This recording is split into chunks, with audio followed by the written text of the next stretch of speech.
옛날 얘기 하나 하겠습니다. 저는 이 얘기를 평생 잊을 수가 없어요. 어느 임금님이 말이죠, 계셨는데 임금님은 한 달에 한 번씩 머리를 깎으셨대요. 그래서 그 나라의 최고의 이발사를 임금님이 궁으로 모시고 온 거예요. 근데 이상한 것은 임금님 머리를 깎고 나면요, 이발사가 살아서 집에 들어오는 사람이 하나도 없는 거예요. 도대체 그 이상한 거예요. 그저 왕으로 부름을 받고 왕의 부름을 받고 궁에 들어가면 안 나오는 거야. 어떻게 된 건지. 그러니까 전국의 이발사들이 자기를 부를까 봐 발발 떠는 거예요. 이거 뭔 이상하다. 어느 마을에 불쌍한 노모님을 모시고 있는 가난한 아들 이발사가 있었어요. 설마 나를 부르겠나 있는데, 궁에서 연락이 왔어. 자네가 들어오게. 그러니까 큰일 났어요. 내가 궁에 들어가면 내 어머니 어떻게 하느냐 말이야. 내가 하나밖에 없는 아들인데 우리 어머니 어떻게, 우리 어머니 어떻게. 며칠 밤을 통곡하는 거예요. 불쌍한 우리 어머니 어떻게. 근데 왕이 부르는데 안 갈 수 있습니까? 어머니하고 눈물로 작별하고 궁으로 이발사가 들어갔어요. 들어가니까요, 궁에서 얼마나 잘 음식을 차려주는지, 맛있는 거를 천지백가리로 이렇게 주더라는 거예요. 그래 잘 먹고 이거 참 불안한 거예요. 이거 어떻게 될런지. 딱 임금님 궁으로 방으로 들어갔는데요, 머리를 깎으려고 딱 임금님을 배우니 임금님 기가 보통 큰 기가 아니야. 임금님 기가 당나귀 기였어. 당나귀 기. 그래서 임금님이 머리를 깎고 나면요, 임금님 기가 당나귀 기라는 게 소문이 날까봐 이발사들을 다 죽여버린 거예요. 큰일 났어. 벌벌 떨면서 임금님 머리를 깎아드린 거예요. 그런 다음에 그 자리에서 무릎을 꿇습니다. 임금님 제발 살려달라고. 나는 어머니가 계십니다. 불쌍한 어머니가 집에 계십니다. 내가 안 돌아가면 우리 어머니 죽습니다. 임금님 절대 말 안 할 테니까, 임금님 귀에 대해서 절대 말 안 할 테니까 제발 목숨만 살려달라. 임금님 마음이 움직이기 시작했어요. 얼마나 불쌍한지. 어머님이 있다니까. 그러면 너 어명이다. 절대 말하면 안 된다. 예, 절대 말 안 하겠습니다 하고 목숨을 건졌어요. 집으로 돌아왔어요. 그런데 며칠 지나고 난 다음에 이 이발사가 시름시름 앓는 거예요. 왜? 말을 못하니까. 본 것을 말을 못하니까요. 이게 먹어도 먹는 것 같지 않고, 이게요 그냥 온몸이 아프더래요. 온몸이 아파요. 그러니 어머니가 참 희한해요. 야가 지금 궁에 갔다 와서 임금님 머리 깎고 오더니 지가 아픈 거예요. 지가 아픈 거. 이거 물어볼 수도 없고 말을 할 수도 없잖아요. 그래서 마을에 용한 의사를 데리고 우리 아들 좀 진찰해 주세요. 큰일 났습니다. 그랬더니 딱 의사가 여러 가지 진맥을 하고 물었어요. 자네 말 못하는 뭐가 있지? 자네는 말해야 살아. 이러다가 자네 죽어.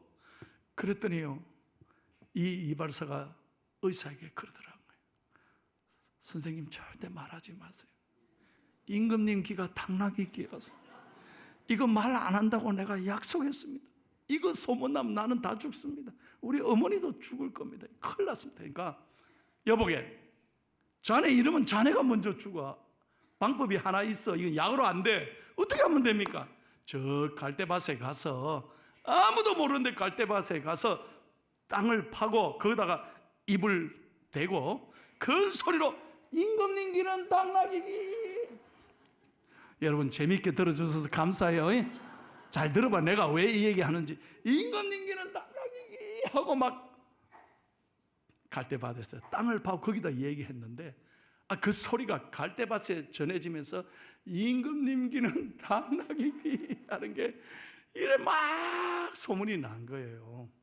그래서 결국 마을에 있는 사람들이, 전국에 있는 사람들이 다 알게 됐어. 할 수 없어. 임금님도 에이 이렇게 된 이상 안 되겠다. 당나귀 다 내놓고 살자. 그래서 임금님이 마음 놓고 당나귀 내놓고 살았대요. 제가 무슨 얘기 하느냐면 이발사 얘기하는 거예요. 말해야 되는데 말 못하는 그 심정이 얼마나 가슴 아파. 자, 오늘 본문에 이야기가 있다는 거예요. 여러분 성경에 오늘 읽었어요. 오늘 똑같은 사람이 한 분 나옵니다. 그분은 나병 환자라고 그래서.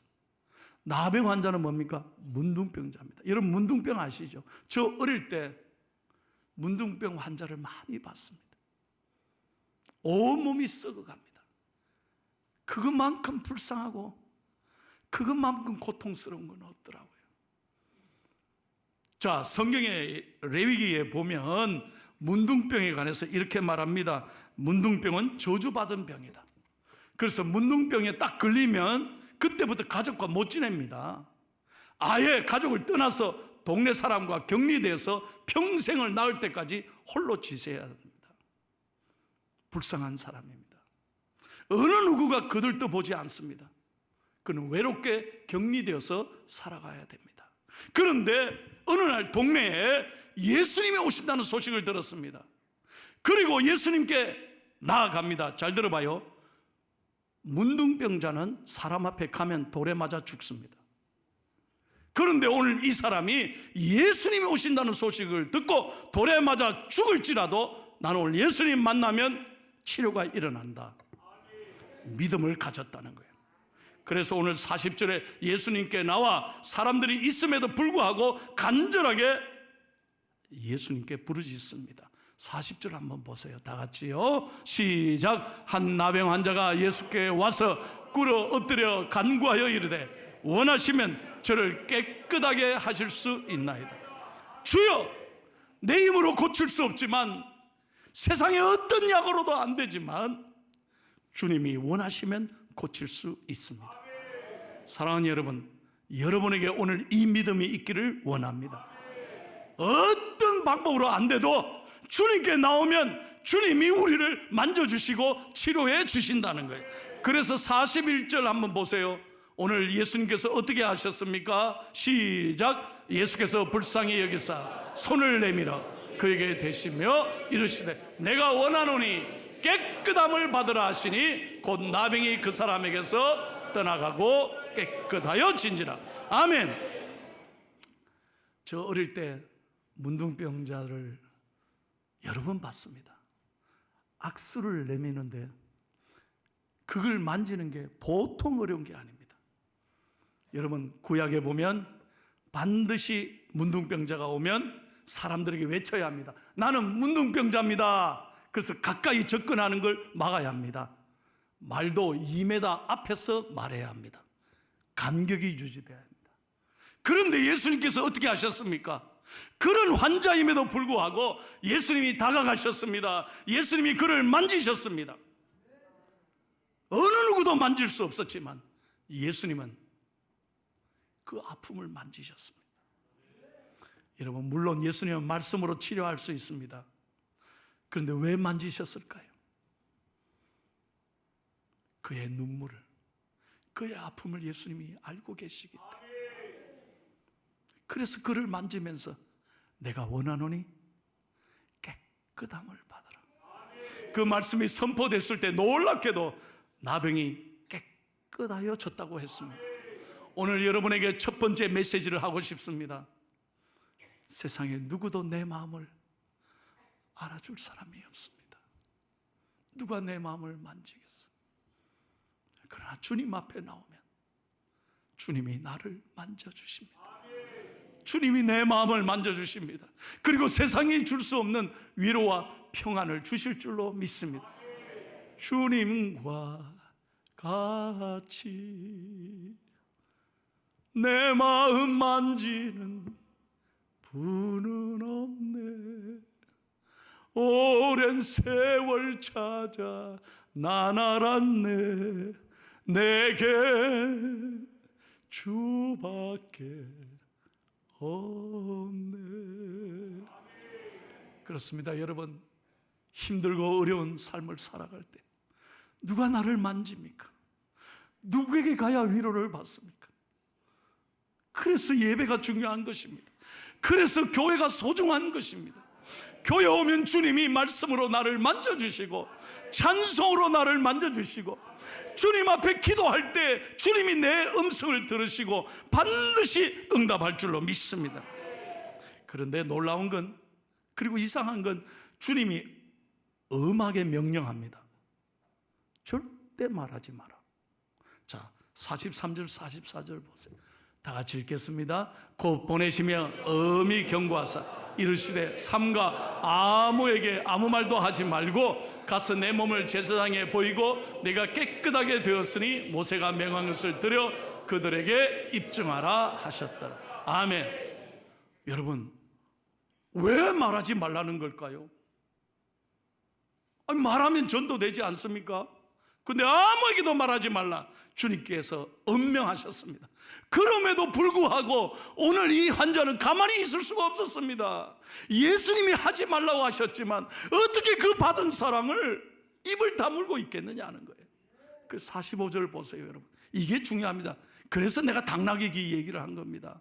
45절 시작. 그러나 그 사람이 나가서 이를 많이 전파하여 널리 퍼지게 하니 그러므로 예수께서 다시는 드러나게 동네에 들어가지 못하시고 오직 바깥 한적한 곳에 계셨으나 사방에서 사람들이 그에게로 나오라. 자, 오늘 이 나병 환자는 어떻게 했습니까? 많이 전파했다 그랬습니다. 밤새도록 늦게까지 많은 사람들에게 가만히 있을 수 없어서 내가 주신 이 은혜를 가만히 있을 수 없어서 만나는 사람마다 내가 고침받았습니다. 예수님 만나보세요. 예수님 만나면 치료됩니다. 여러분, 병 고친 게 문제가 아닙니다. 더 중요한 것은 이분이 예수님을 만나 구원받았다는 거예요. 그래서 하나님 은혜 너무 감사해서 예수님은 말하지 말라고 했지만 견딜 수 없어서 오늘 동네 넓게까지 사람들에게 복음을 전하는 거예요. 얼마나 사람들이 많이 모였는지 예수님이 동네에 못 들어가시고 한적한 곳에 가셨는데 거기도 사람들이 많이 따라갔다는 거죠. 사랑하는 여러분, 여러분에게 저는 오늘 설교를 준비하면서 한 가지 묻고 싶습니다. 우리가 무슨 큰 병에 걸려서 고침을 받았다, 그것도 중요하죠. 큰 은혜죠. 그러나 더 중요한 건 우리의 영혼이 구원받았다는 거예요. 이거보다 더 큰 축복이 어디 있겠습니까? 여러분, 저는 매주 장례를 치릅니다. 오늘도 장례 나서 제가 갑니다. 참, 목사로서 장례에 다 가면요, 제가 너무너무 감사한 건 내가 만약에 예수 믿지 않았다면 이 죽음이 마지막인데, 이 죽음이 끝인데 얼마나 세상이 허무할까. 다시는 사랑하는 사람을 볼 수 없다는 것, 이것만큼 큰 아픔이, 이별이 어디 있겠냐는 거예요. 그런데 우리가 구원받고 예수 믿고 오늘 죽어도 천국 간다는 건 이건 큰 은혜요 축복인 줄로 믿습니다. 이 구원받은 사실을 오늘 지금까지 누구에게든지, 특별히 사랑하는 가족들에게, 내가 제일 소중히 여기는 부모님, 내 남편, 내 아내, 내 자식들, 내 사랑하는 친구들, 이웃들에게 말하지 않는다면 하나님이 과연 기뻐하시겠습니까? 여러분 한번 생각해 보세요. 여러분 가운데 어머니 뱃속에서부터 교회 나오신 분이 있어요. 얼마나 복 받았습니까? 수십 년 동안 예수 믿었습니다. 하나님이 여러분에게 은혜 주셔서 오늘까지 이렇게 건강하게 살고 오늘도 이렇게 건강하게 교회 나오셨다면 얼마나 복 받은 사람이에요. 그런데 지금까지 이 은혜로 살면서 사랑하는 사람에게 단 한 번도 예수 믿으라고 말하지 않는다면, 내 사랑하는 가족이 만약에 예수를 알지 못하고 죽는다면 우리 만나지 못합니다. 반드시 지옥이 있습니다. 예수 믿지 않으면 지옥 가는 거예요. 그렇게 지옥 가도록 우리가 말하지 못하고 전하지 못하고 내버려 둔다면 하나님이 얼마나 마음 아프시겠냐.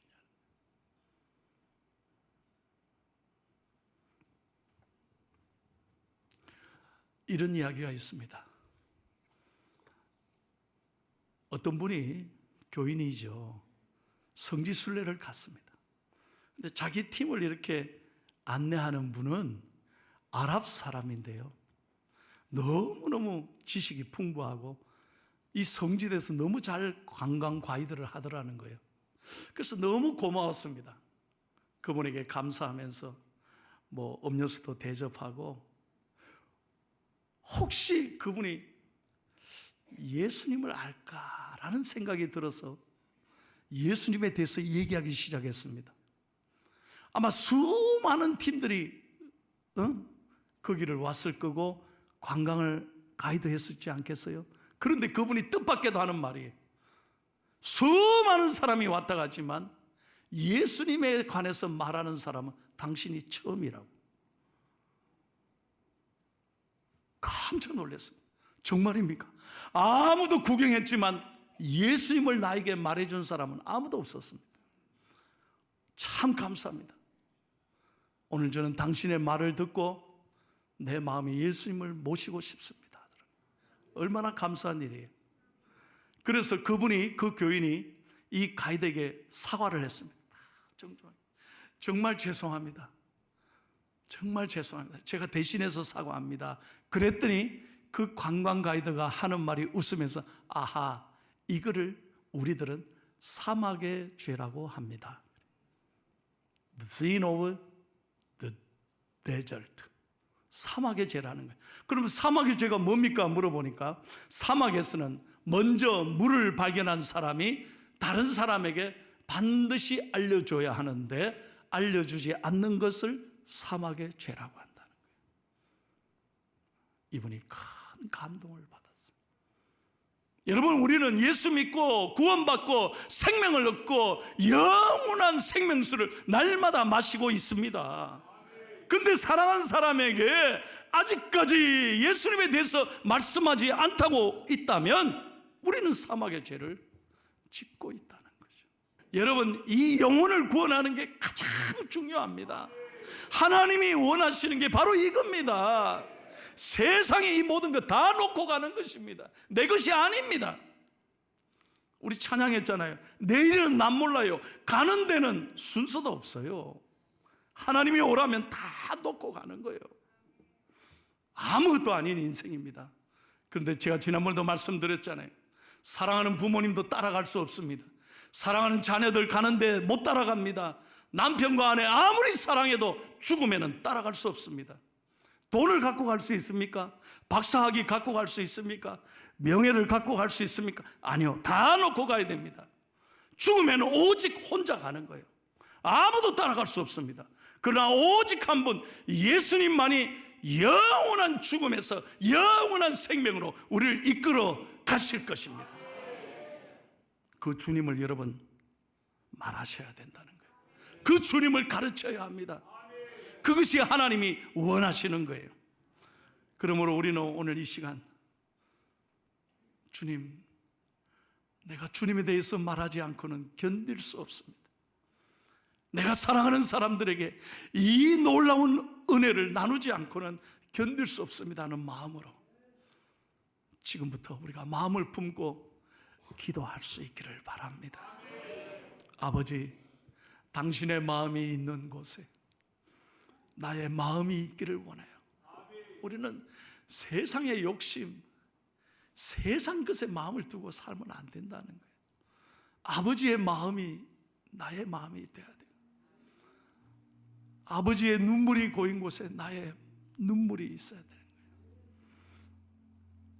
이런 믿음으로 영혼을 사랑하는 우리 교회가 되기를 축복합니다. 사랑하는 성도 여러분, 우리 교회는 76년 동안 이만큼 하나님이 축복해 주셨습니다. 10월 첫 주일이 장리 76주년이 됩니다. 이만하면 됐죠. 그죠? 이만하면 좋은 교회죠. 그러나 이만하면 할 때 그때부터 마귀가 시험 드는 거예요. 왜? 교회는 우리끼리 친교하는 곳이 아닙니다. 교회는 영혼을 사랑하는 곳이에요. 영혼에 대한 관심이 있어야 합니다. 세상을 향하여 관심이 있어야 돼요.